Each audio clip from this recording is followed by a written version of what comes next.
নমস্কাৰ, আশা কৰোঁ আপোনালোক সকলোৱে ভালে আছে। আজি ভিডিঅ'ৰ পাৰ্ট 6 হয় ভিটামিনৰ ওপৰত বনোৱা ভিডিঅ'ৰ। ইয়াতে মই গোটেইকেইটা ভিটামিনৰ মনত ৰখা ট্ৰিক লৈ আহিছোঁ।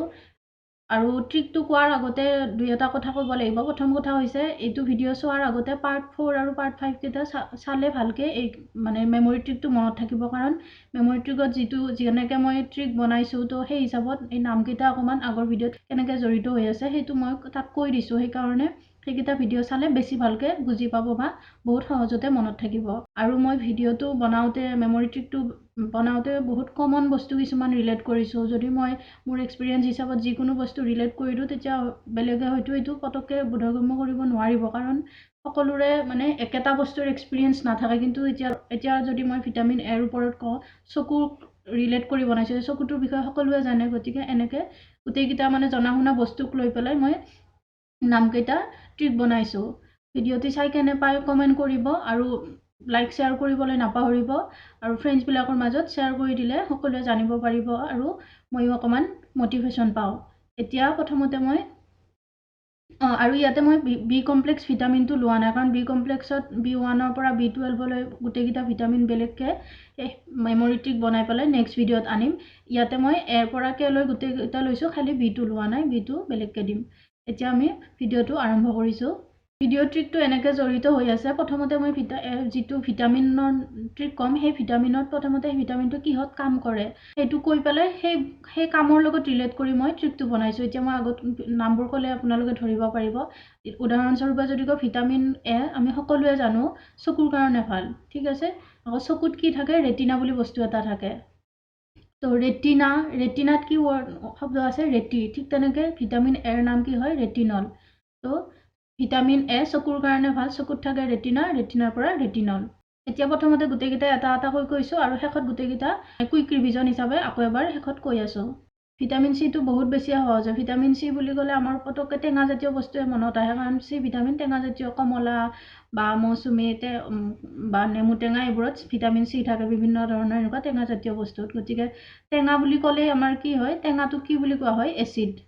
যেনেকৈ খাৰটোক বেছ কোৱা হয়, ঠিক তেনেকৈ টেঙা মানে এচিড। তো ভিটামিন চিত এচিড শব্দটো ফ'কাছ কৰিব লাগিব। তো ভিটামিন চি বুলি ক'লে কি ক'ম, টেঙা বস্তুৰ লগত মানে ভিটামিন চি জড়িত আছে। টেঙা মানে এচিড, গতিকে নামটো হ'ব এস্কৰ্বিক এচিড। আৰু এৰ পৰা কেলৈ যিকেইটা ভিটামিন আছে, বিটোক বাদ দি পেলাই এই ভিটামিনকেইটাৰ ভিতৰত অকল ভিটামিন চিতে এচিড শব্দটো আছে, গতিকে সেনেকৈও ভাবিব পাৰোঁ। কিন্তু মোৰ হিচাপত টেঙা মানে acid, ascorbic acid. Vitamin D বুলি ক'লে দুটা কথা মন কৰিব লাগিব। প্ৰথম কথা, এই ফটোখনত যদি চাওঁ, এইখিনিত অকণমান পোহৰ হৈ আছে নহয়, তাৰমানে কি ইয়াতে সূৰ্যৰ পোহৰ পৰি আছে। এইটো মই সূৰ্য এটা আঁকি দিলোঁ, তো সূৰ্যৰ পোহৰ পৰি আছে। আৰু আমি কি কৰোঁ, ভিটামিন ডি পাবৰ কাৰণে সাধাৰণতে মানুহে কি কয়, ৰ'দত বহিব লাগে, ভিটামিন ডি পোৱা যায় বুলি কয়। গতিকে ভিটামিন ডি বুলি কওঁতে আমি কি ক'ম, সূৰ্যৰ পোহৰ। তাৰমানে সূৰ্য বুলি কোৱাৰ লগে লগে আমি ভিটামিন ডিটো মনলৈ আহিব। সূৰ্যটো মানে এইটো চিন এনেকৈ মনত ৰাখিলে, সূৰ্যৰ পোহৰত এই ফুলডাল ফুলি আছে, ফুল বা গছ যিকোনো, তো আমি কিহেৰে কাটিছোঁ, কেঁচিৰে কাটি দিছোঁ। এতিয়া আমি কিহত ফ'কাছ কৰিব লাগিব, সূৰ্যৰ পোহৰ মানে পোহৰ বুলি কোৱাৰ লগে লগে ডি ভিটামিন মনলৈ আহিব, কেঁচি, তো ভিটামিন ডি কেলচিফেৰল এনেকৈ। নেক্সট হৈছে ভিটামিন ই।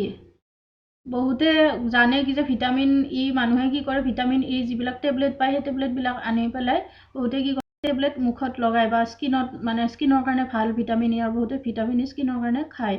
তো ভিটামিন ইটোক আৰু এটা নাম আছে, ভিটামিন ই বুলি ক'লে বিউটি ভিটামিন বুলি কোৱা হয়। এইটোক মানে এটা জেনেৰেল নাম, ই ভিটামিন বা বিউটি ভিটামিন বুলি কোৱা হয়। এতিয়া নামটো কি হয়, টকোফেৰল। এতিয়া টকোটোক আমি ফ'কাছ কৰিম, টকোটো কেনেকৈ ৰিলেট কৰিম, ই ভিটামিন, বিউটি ভিটামিন। বিউটিৰ কাৰণে আমি ক'ত যাওঁ, পাৰ্লাৰত যাওঁ, ঠিক আছে। পাৰ্লাৰত এনেই কোনো কৰি নিদিয়ে, পইচা লাগে, পইচাটোক আমি টকা বুলি ক'লোঁ। তো টকা, তো ভিটামিন ই কি, টকোফেৰলছ।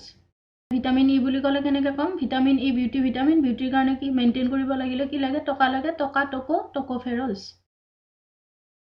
আৰু লাষ্ট ভিটামিন হৈছে ভিটামিন কে। এই কে ভিটামিন বুলি নকয়, মই অকণমান সময়ৰ কাৰণে ফানি ৱেট বা আমি যেনেকৈ সৰুতে শিকিছিলোঁ, A for apple, B for ball, C for cat, এনেকৈ। তো কে ফৰ আমি পঢ়িছিলোঁ, কে ফৰ কিং। এতিয়া মই অকণমান সময়ৰ কাৰণে কে ফৰ ভিটামিন কে বুলি নকয়, কে ফৰ কিং বুলি ক'ম বা কিং ভিটামিন বুলি ক'লোঁ, ঠিক আছে। ভিটামিন কে বা কিং ভিটামিন। এতিয়া ইয়াতে ফটোটো চালে কি গম পাম, কিঙৰ লগত কোন থাকে, কুইন থাকে। তো আৰু ইয়াতে নামটো কি হয়, ফাইলোকুইনন। ইয়াতে মই ৰঙা কৰি দিছোঁৱে নহয়, ইয়াতে কোনটো ফ'কাছ কৰিব লাগিব, কুইনটো। এতিয়া বহুতে ৰিলেট ধৰিব পাৰিছে অলৰেডি কে ভিটামিন কে মানে কে ফৰ কিং কিঙৰ লগত কোন থাকে কুইন থাকে গতিকে ফাইল'কুইনন মানে যিটো ভিটামিনৰ নামত কুইন শব্দটো থাকিব সেইটো কে ভিটামিনৰ কাৰণে হ'ব এনেকৈ মনত ৰাখিলে কি হয় কেতিয়াবা অপশ্যনত দেখা পালে যদি আমাৰ এইটো কি ভিটামিন নাম হয় ফাইল'কুইননটো কিহৰ ৰাসায়নিক নাম হয় মনত নপৰে কিন্তু এই কুইন শব্দটো দেখিলে পতককৈ মনত আচ্ছা কুইন কেৰ লগত ৰিলেট আছিলে মানে কিঙৰ তো এইটো ভিটামিন কে হ'ব এনেকৈ সহজ হয় মনত ৰাখিবৰ কাৰণে এতিয়া মই গোটেইকেইটা মানে এনেকৈ বুজাই নকওঁ ডাইৰেক্ট কেনেকৈ মনত ৰাখিব লাগিব ডাইৰেক্ট গোটেইকেইটা এবাৰ ৰিভাইজ কৰি দিছোঁ ধৰি ল'লোঁ আমি এতিয়া বুজি পালোঁ ৰিভাইজ কৰিবৰ কাৰণে কেনেকৈ ক'ব লাগিব মোৰ লগে লগে কৈ যাব তেতিয়া আৰু ভালকৈ মনত থাকিব ভিটামিন এ চকুৰ কাৰণে ভাল চকুত থাকে ৰেটিনা ৰেটিৰ পৰা ৰেটিনল নেক্সট ভিটামিন চি টেঙা জাতীয় বস্তুত থাকে তো টেঙা মানে এচিড মানে ascorbic acid next vitamin D মানে সূৰ্যৰ কথা ভাবিব লাগিব সূৰ্য বুলি কোৱাৰ লগে লগে সূৰ্যৰ পৰা ডি ভিটামিন পাওঁ বুলি আমি জানো গতিকে ডি ভিটামিনৰ লগত সূৰ্যৰ পোহৰত কি হয় গছ ফুলি উঠে আৰু মানে গছ এডালক আমি কেঁচিৰে কাটো ফ'কাছ কৰিব লাগিব কেঁচিৰে কেলচি তো ডি ভিটামিন কেলচিফেৰল আৰু ই ভিটামিন বুলি নকয় আমি বিউটি ভিটামিন বুলি ক'ম তো ই বিউটি মেইনটেইন কৰিবৰ কাৰণে আমাক কি লাগে টকাফেৰলছ আৰু লাষ্টত ভিটামিন কে ফৰ কিঙৰ লগত থাকে কুইন ফাইল'কুইনন আজিৰ ভিডিঅ'টিত ইমানে আশা কৰিছোঁ ভিডিঅ'টি চাই ভাল পালে আৰু বহুত সহজতে ট্ৰিকটো মনতো থকা বুলি মই ধৰি লৈছোঁ আৰু নতুন এটা ভিডিঅ'ত মই আৰু এটা বি ভিটামিনৰ ওপৰত ট্ৰিক আনিম অলৰেডি কৈছোঁৱেই আৰু ভিডিঅ'টি চাই লাইক কমেণ্ট ছাবস্ক্ৰাইব আৰু শ্বেয়াৰ কৰিব বুলি মই আশা কৰিছোঁ নতুন এটা ভিডিঅ'ত লগ পোৱাৰ আশাৰে আজিলৈ এৰিছোঁ ধন্যবাদ